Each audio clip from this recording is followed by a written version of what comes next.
나는 그날 이후로 산속의 어둠은 절대 가볍게 보면 안 된다는 걸 알게 됐다.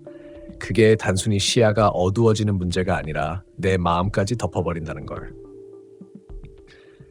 그 여름 우리 넷은 대학생이 되고 처음으로 제대로 된 휴가를 계획했다. 서울의 끈적한 공기에서 벗어나 시원한 계곡에서 하룻밤만 캠핑하자는 단순한 생각이었다.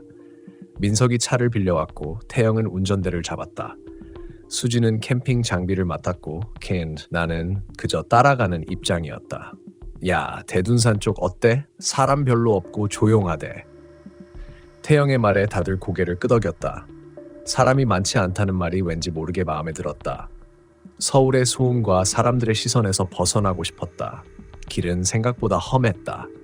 해가 지기 전까지 도착하겠다는 계획은 이미 어긋났고 산길은 구불구불했다. 라디오에서는 낯선 지역 방송이 희미하게 잡혔다. 오늘 대둔산 일대의 안개가 짙게 끼겠습니다.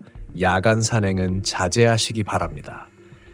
그 문장이 그때는 그냥 흘려들은 말이었는데 나중에 그게 얼마나 중요한 경고였는지 알게 됐다. 우리가 도착한 곳은 지도에도 제대로 표시되지 않은 작은 공터였다. 계곡이 바로 옆에 있고 바위 뒤로는 나무들이 울창하게 이어져 있었다. 태영이 차를 세우고 말했다. 여기 좋다. 아무도 없네. 정말 아무도 없었다. 오히려 그게 조금 이상했다. 성수기인데 다른 텐트 하나 없다는 게. 우리는 장비를 내리고 텐트를 쳤다. 해는 이미 산 뒤로 넘어가고 있었고 계곡물 소리만이 점점 커졌다. 민석이 불을 피우며 말했다. 야, 근데 여기 공기 이상하지 않냐? 이상하긴 뭐가 이상해. 산속이니까 그렇지. 태영이 대수롭지 않게 웃었다. 하지만 정말로 공기가 묘했다. 습기가 많아서 그런가 숨을 들이쉴 때마다 무언가 눅눅한 냄새가 섞여 있었다. 흙냄새 같기도 하고 오래된 천냄새 같기도 했다. 우리는 고기를 굽고 맥주를 마시며 밤을 보냈다. 대화는 점점 가벼워졌고 불빛은 점점 약해졌다. 수진이 조용히 말했다. 여기 밤에는 아무 소리도 안 나네. 그 말에 나는 주위를 둘러봤다. 정말 그랬다. 방금 전까지 계곡물 흐르는 소리가 들렸는데 갑자기 멎은 것처럼 고요했다. 마치 누군가 리모컨으로 세상의 소리를 꺼버린 느낌이었다. 야, 불 더 넣어. 춥다. 민석이 장작을 던지며 말했다. 그런데 불이 제대로 붙지 않았다. 아까까지만 해도 갑자기 습기를 먹은 것처럼 꺼져갔다. 하얀 연기만 피어올랐다. 그때였다. 계곡 쪽에서 철벅하는 소리가 났다. 물에 무언가 떨어지는 소리였다. 고기 떨어졌나? 태영이 웃으며 플래시라이트를 비췄다. 하지만 아무것도 없었다. 물결만 잔잔히 흔들리고 있었다. 나는 이상한 기분에 손전등을 더 가까이 비춰봤다. 그리고 순간 물 위에서 머리카락 같은 검은 선이 살짝 떠올랐다 사라졌다. 너무 짧은 순간이라 확신할 수는 없었다. 야, 뭐야, 방금 봤냐? 뭐? 아니, 방금 머리 같은 게. 야, 지훈아, 술 취했냐? 민석이 웃으며 내 어깨를 툭 쳤다. 나는 그 말을 그냥 넘겼다. 하지만 뭔가 마음이 불편했다. 밤 공기 속에 이상한 냄새가 섞여 있었다. 썩은 물 냄새 같기도, 오래된 옷장 냄새 같기도 한 냄새. 그리고 계곡 쪽에서 나는 작은 푹 소리. 마치 누군가 천천히 물속으로 들어가는 발소리 같았다. 그날 밤 텐트 안에 들어간 후에도 잠이 오지 않았다. 밖에서는 계속 철벅철벅 하는 소리가 들렸다. 처음엔 물방울 떨어지는 소리겠거니 했지만 그 리듬이 너무 일정했다. 마치 누군가 천천히 물 위를 걷는 것처럼 한 발짝, 두 발짝, 그리고 잠시 멈춘다. 그 뒤엔 고요, 숨소리도 멈출 만큼의 고요. 나는 조심스럽게 텐트 지퍼를 내렸다. 빛이 거의 사라진 계곡 쪽으로 눈을 돌렸다. 그곳에 희미하게 무언가 있었다. 물 위에 떠있는 하얀 형체, 정확히는 사람의 뒷모습 같았다. 그 형체는 머리카락이 길었고 천천히 고개를 돌리려는 듯한 움직임을 보였다. 나는 숨을 삼켰다. 야, 민석아. 목소리가 떨렸다. 그런데 이상하게도 그 소리에 민석이 바로 반응하지 않았다. 뒤를 돌아보니 민석의 자리가 비어 있었다. 텐트 안은 숨이 막힐 만큼 정적이었다. 나는 조심스럽게 다시 이름을 불렀다. 민석아. 대답이 없었다. 잠시 귀를 기울였지만 계곡물 소리도 사라진 상태였다. 그때 바깥에서 바스락거리는 소리가 들렸다. 누군가 텐트 주위를 천천히 돌고 있었다. 나는 그 소리를 따라 고개를 들었다. 지퍼 바로 바깥 얇은 천 너머로 그림자 하나가 스쳤다. 불빛이 없는 어둠 속인데도 확실히 보였다. 마치 달빛 아래에서만 존재하는 실루엣처럼. 태영아, 수진아, 너 있겠어? 나는 속삭이듯 물었다. 하지만 태영도 수진도 아무 대답이 없었다. 그들은 깊이 잠든 듯 조용히 숨을 쉬고 있었다. 나는 손전등을 쥐고 천천히 텐트를 열었다. 밖의 공기는 싸늘했다. 몇 시간 전까지만 해도 후끈하던 공기가 한밤중에 냉기처럼 식어 있었다. 빛을 계곡 쪽으로 비추자 아무도 없었다. 민석! 나는 불렀다. 그때 물속에서 무언가가 툭 튀어나왔다. 순간 놀라 뒤로 넘어졌다. 그건 바위였다. 물결에 눌려있던 둥근 바위가 일렁이면서 순간 사람 머리처럼 보였던 것이다. 하지만 나는 뭔가 이상했다. 그 바위 뒤쪽에 검은 실루엣이 있었다. 아까 봤던 그 뒷모습 같은 형체. 이번에는 확실히 봤다. 그 형체가 고개를 천천히 돌리려는 순간 나는 본능적으로 손전등을 껐다. 칙! 불빛이 사라지자 세상이 완전히 어두워졌다. 그런데 그 순간 계곡 너머에서 낮은 소리가 들렸다. 지훈아, 내 이름이었다. 분명히 내 이름을 부르는 여자 목소리였다.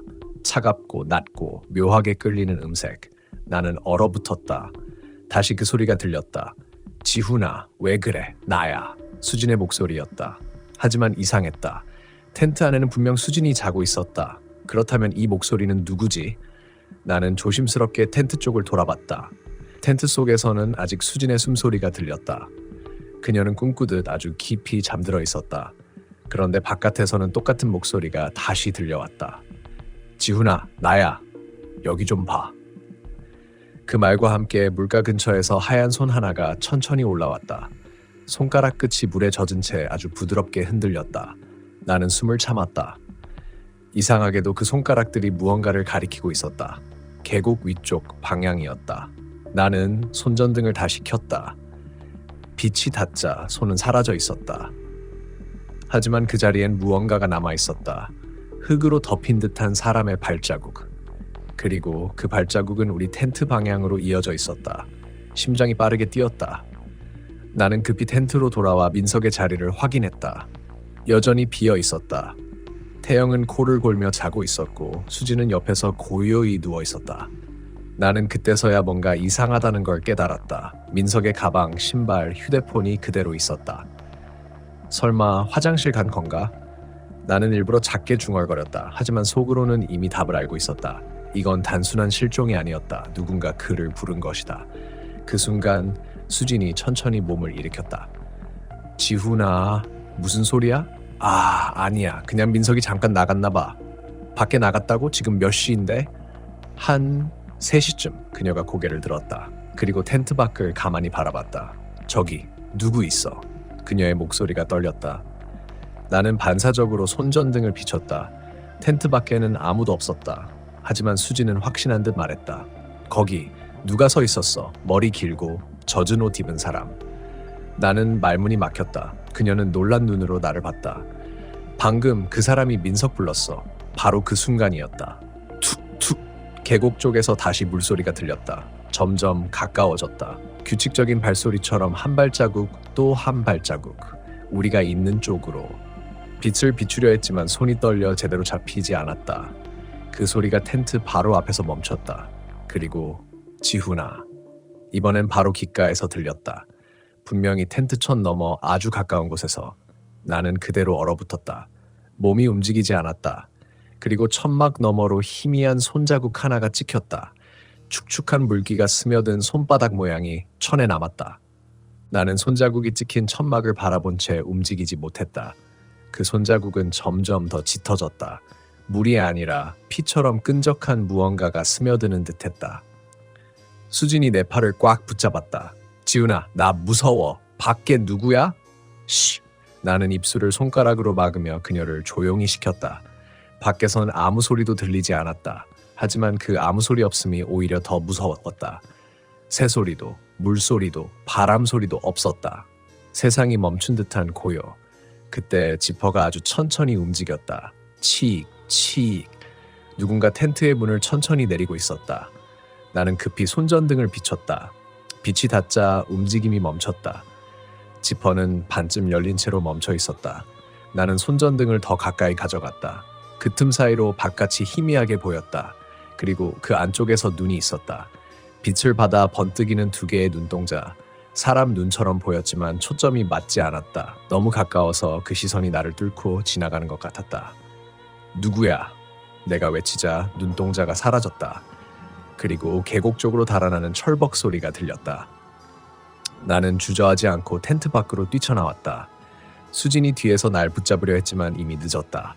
밖은 서늘하고 축축했다. 물 안개가 발목 높이까지 깔려 있었다. 손전등을 흔들며 사방을 비췄지만 아무것도 없었다. 그저 공기 속에서 누군가 숨쉬는 것 같은 기척만 있었다. 민석, 어디 있냐? 나는 소리쳤다.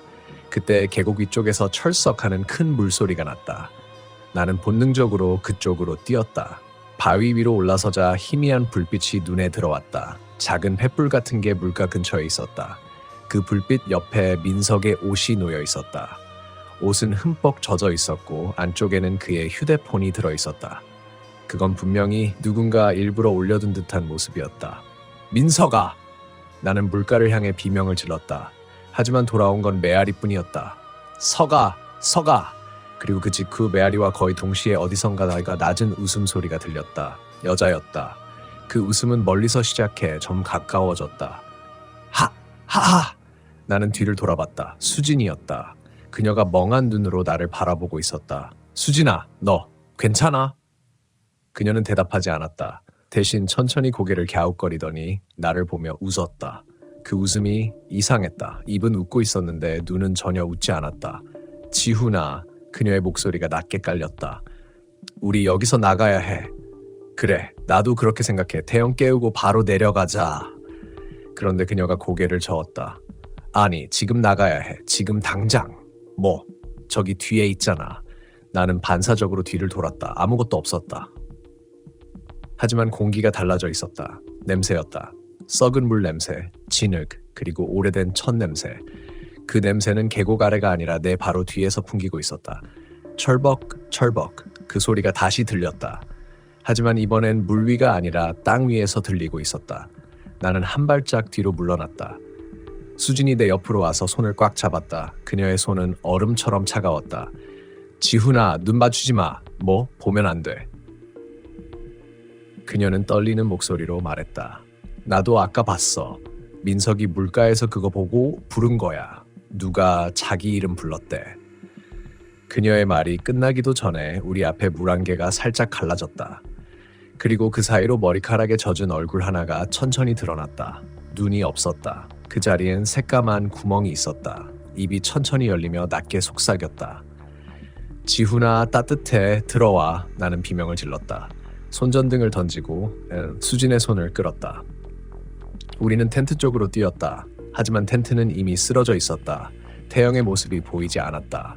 대신 텐트 바닥에는 축축한 발자국이 3개 찍혀 있었다. 우리 둘, 그리고 하나 더. 나는 수진의 손을 붙잡은 채 산 아래로 달렸다. 어디가 길인지 알 수 없었다. 전조등도 꺼진 태영의 차는 보이지 않았고 발밑은 젖은 흙과 돌멩이뿐이었다. 손전등은 떨어뜨려 버려서 불빛은 오직 휴대폰 화면뿐이었다.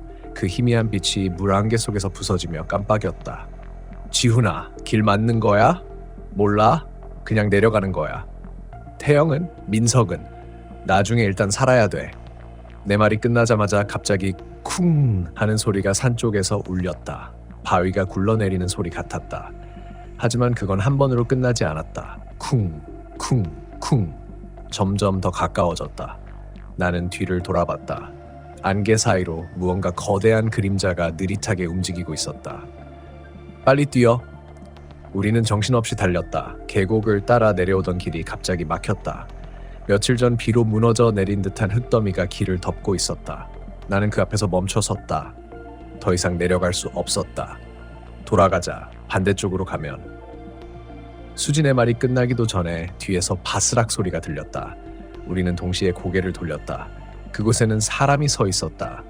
어둠 속이라 얼굴은 보이지 않았지만 그 실루엣이 낯설지 않았다. 태영?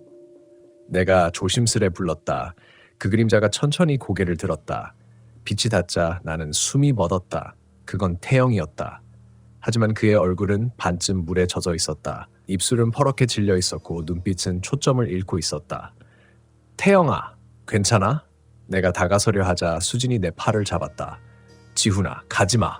왜? 저거 태영 아니야. 그녀의 목소리는 떨렸지만 확신에 차 있었다. 나는 믿을 수 없었다. 하지만 그때 태영이 입을 열었다. 지훈아, 왜 나 버렸어? 그 목소리는 분명 태영의 것이었다.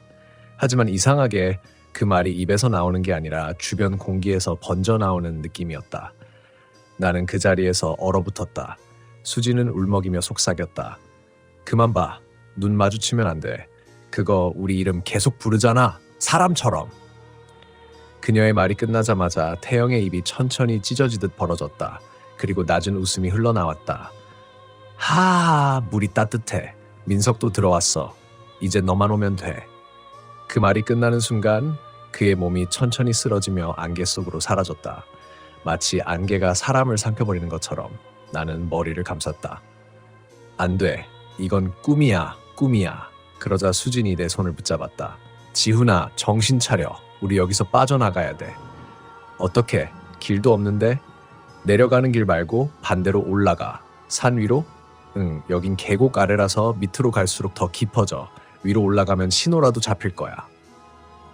그녀의 말은 일리가 있었다. 우리는 계곡을 등지고 다시 산 쪽으로 올라가기 시작했다.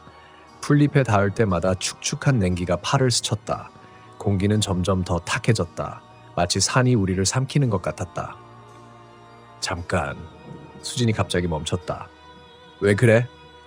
지훈아, 이 길 아까 왔던 데 아니야? 나는 손전등 대신 휴대폰 불빛을 높이 들었다. 그녀의 말이 맞았다. 앞에 쓰러진 텐트가 있었다. 우리가 뛰쳐나온 그 자리였다. 말도 안 돼. 나는 뒤를 돌아봤다. 분명 반대 방향으로 달려왔는데 다시 제자리였다. 그 순간 휴대폰이 삐 하는 전자음과 함께 꺼졌다. 배터리가 아직 절반 남아 있었는데 갑자기 꺼진 것이다. 같은 순간 수진의 휴대폰에서도 전원이 나갔다. 사방이 어두워졌다. 달빛조차 보이지 않았다. 대신 그 어둠 속에서 낮은 울음소리가 들렸다.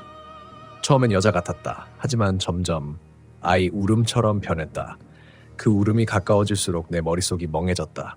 이상하다. 왜 눈이 뜨거워지지? 나는 이마를 문질렀다. 손끝이 젖어 있었다. 눈물이 아니라 땀도 아니었다. 희미하게 끈적거리는 피였다. 수진이 비명을 질렀다. 지훈아, 내 뒤. 나는 몸을 돌렸다. 바로 앞, 한 팔 길이도 안 되는 곳에서 그 얼굴이 있었다. 물에 젖은 머리카락, 꺼멓게 썩은 눈구멍, 그리고 입안에서 들리는 거품 소리. 지훈아, 내려가. 그 입이 그렇게 말했다. 하지만 그건 분명히 민석의 목소리였다. 나는 소리를 지르며 수진의 팔을 잡았다. 도망쳐! 우리는 산 쪽으로 다시 달렸다. 땅은 점점 미끄러웠고 공기가 점점 무거워졌다. 숨이 막혔다. 그런데 이상했다. 분명 위로 달리고 있는데 발밑에 물이 차오르고 있었다.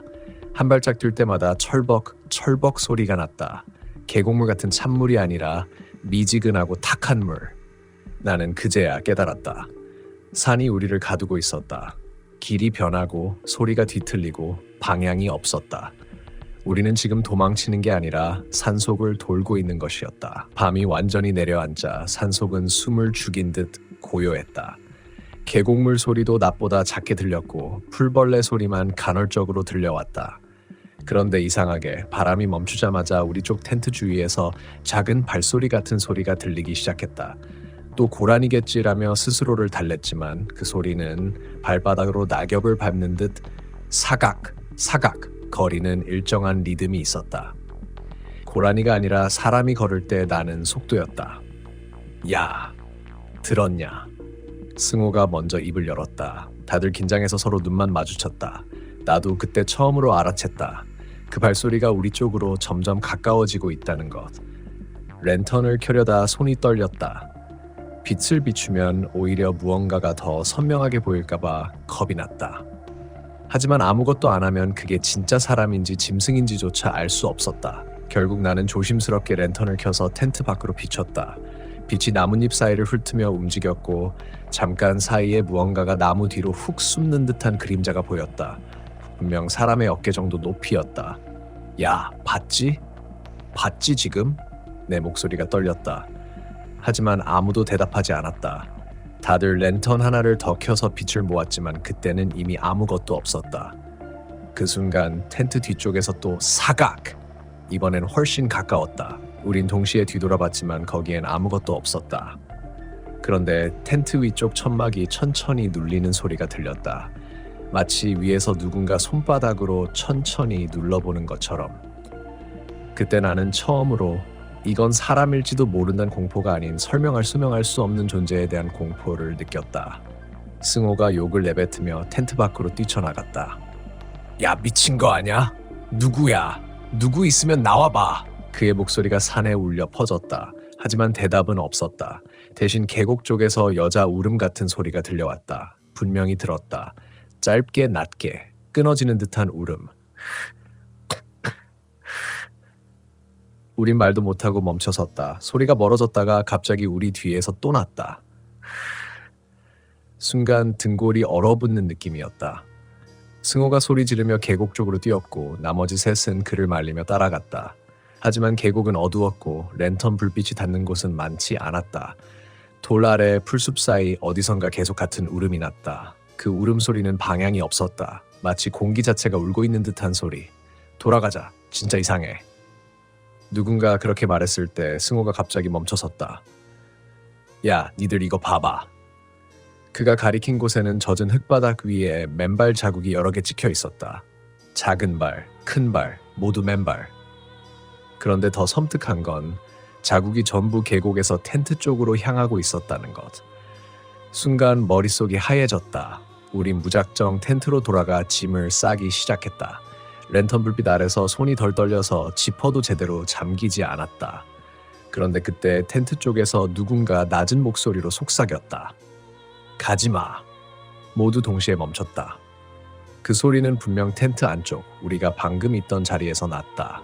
승호가 욕을 내뱉으며 텐트 지퍼를 열었고 안쪽을 비췄다.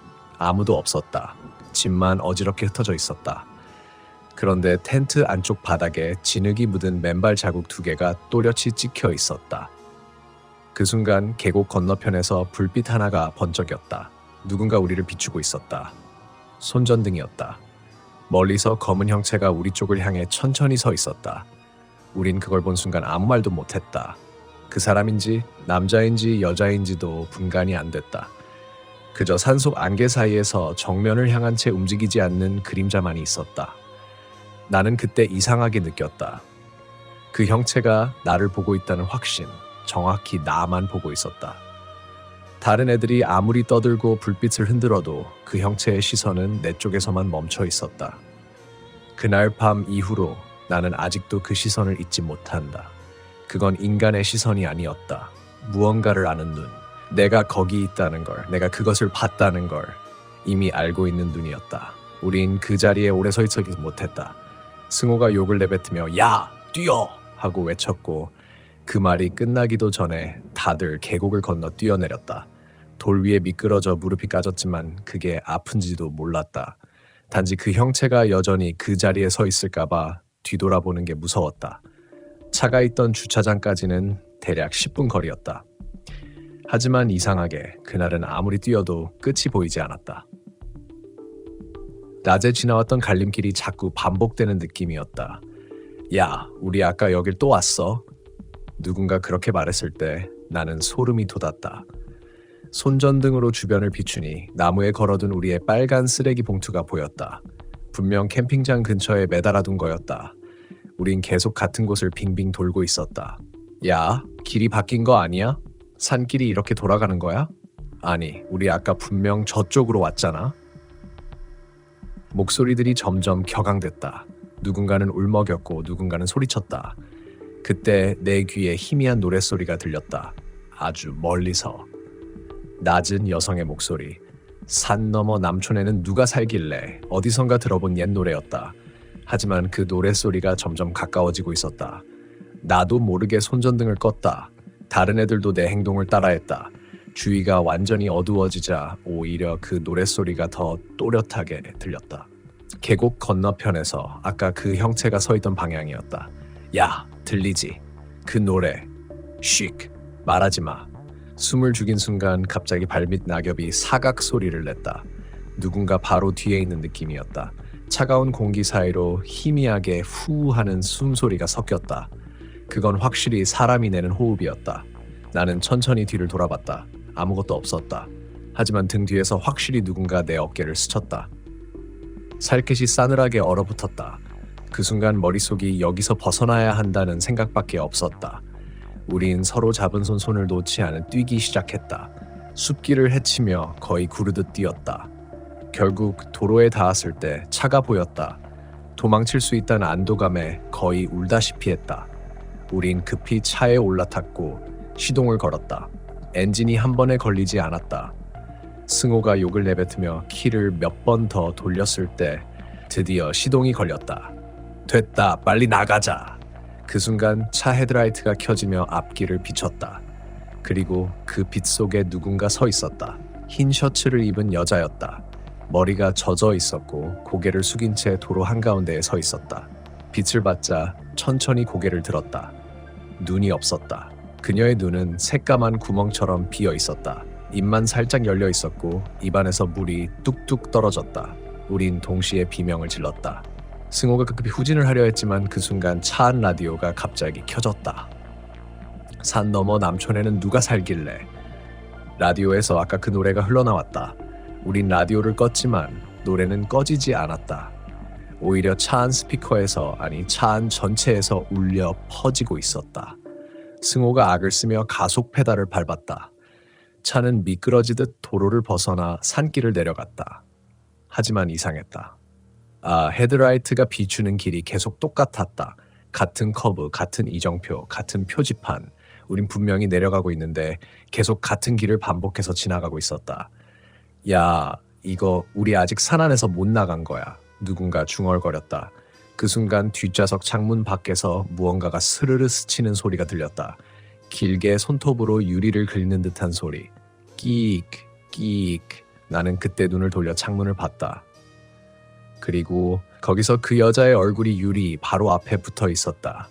눈이 없는 얼굴이 웃고 있었다. 입가에서 물이 떨어지며 입술이 느리게 움직였다. 가지 말라니까. 아침이 밝아올 때쯤 우리는 결국 산을 빠져나왔다. 차는 진창과 흙먼지에 뒤덮여 있었고 타이어는 진흙 속에 반쯤 묻혀 있었다. 승호가 핸들을 놓고 한동안 아무 말도 하지 않았다. 라디오도 꺼져 있었고 창밖에서는 새소리가 들렸다. 그런데 그 새소리가 어딘가 낯설었다.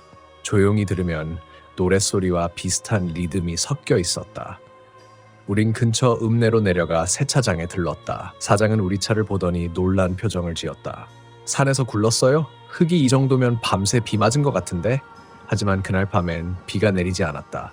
나는 그 말에 순간적으로 손이 멈췄다. 비가 왔다면 그녀는 왜 젖어 있었을까? 그제야 떠올랐다. 그 여자의 머리, 젖은 옷, 그리고 물 떨어지던 입술. 승호는 차 세차를 마치고 담배를 피웠다. 손이 여전히 떨리고 있었다. 야, 그냥 꿈이었을 수도 있잖아. 너무 피곤했잖아, 우리. 그는 그렇게 말했지만 자신이 믿지 않는다는 걸 누구보다 본인이 알고 있었다. 집에 돌아오자마자 나는 샤워도 하지 않고 침대에 쓰러졌다. 눈을 감는 순간 바로 그 노래가 들렸다. 산 너머 남촌에는. 순간적으로 몸을 일으켰지만 방 안엔 아무 소리도 없었다.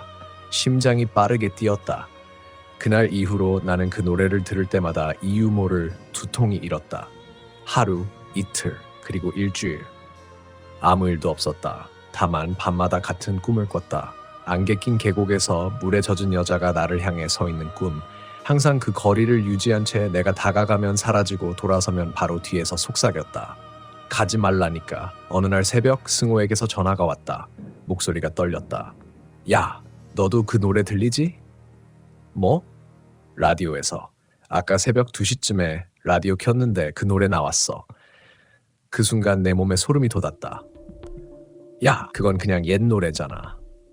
아니, 그게 똑같았어. 그날 밤 들었던 그 여자 목소리. 전화는 갑자기 찌직 소리를 내더니 끊겼다. 다시 걸어봤지만 연결되지 않았다. 그날 이후로 승호는 연락이 닿지 않았다. 학교에도 알바에도 나오지 않았다. 같이 갔던 친구 중 한 명은 SNS에 이상한 글을 올렸다. 아직도 그 노래가 들린다. 그 여자가 집 앞에 서 있다. 나는 그 글을 보고 다시 대둔산 근처로 찾아가 봤다. 낮에는 정말 평화로운 산이었다. 관광객들도 많고 매점 주인도 밝게 인사했다. 여기 젊은 애들이 캠핑 많이 와요. 근데 밤엔 좀 위험하죠. 계곡 쪽은 예전부터 사고가 많았어요. 사고? 나는 물었다. 어떤 사고요? 그가 잠시 말끝을 흐리더니 조용히 말했다. 옛날에 비 많이 오던 해에 여학생 하나가 물에 빠졌대요. 친구들이 장난으로 밀었다는데 그냥 실수였다고. 그 뒤로 여름만 되면 밤마다 누가 노래 부른다고들 하죠. 나는 아무 말도 하지 못했다. 그 이야기가 내 귀에 들어오는 순간 귀 안쪽에서 그 멜로디가 다시 흘러나왔다. 산 너머 남촌에는. 그날 밤 나는 다시 그 꿈을 꿨다. 이번엔 꿈속의 여자가 내게 더 가까이 다가왔다. 얼굴이 물에 잠긴 듯 일렁거렸고 눈이 없는 얼굴에서 물이 흘러내렸다. 그녀가 내 귀에 대고 속삭였다. 네가 봤잖아. 이제 같이 가야지. 그때 나는 깨달았다. 그날 밤 산속에서 우리가 벗어나지 못한 게 아니라 그 여자가 우리 안으로 들어온 거라는 걸. 그날 이후로 나는 라디오를 켜지 않았다. 휴대폰에서도 음악을 듣지 않았다. 하지만 이상하게 어디서든 그 노래가 들렸다. 지하철 스피커의 잡음 속에서도, 마트 냉장고의 진동음 속에서도, 심지어 내 숨소리 사이에서도 어렴풋이 그 멜로디가 섞여 있었다.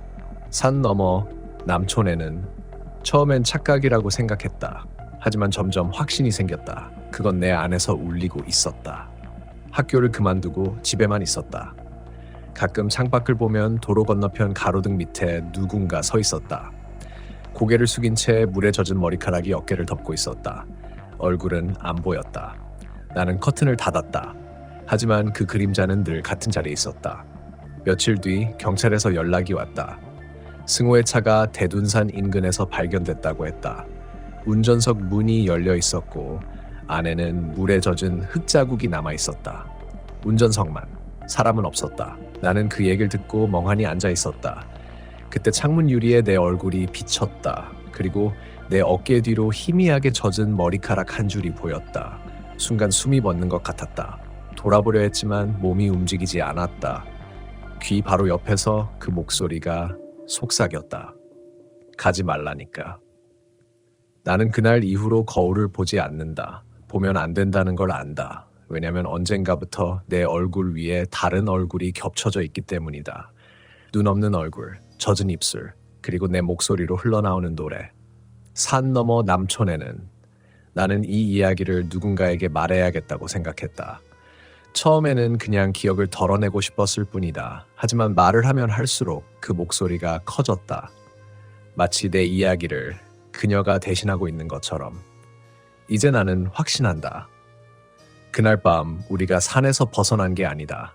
그녀가 우리 안으로 들어온 거다. 그리고 나는 그중 하나가 됐다.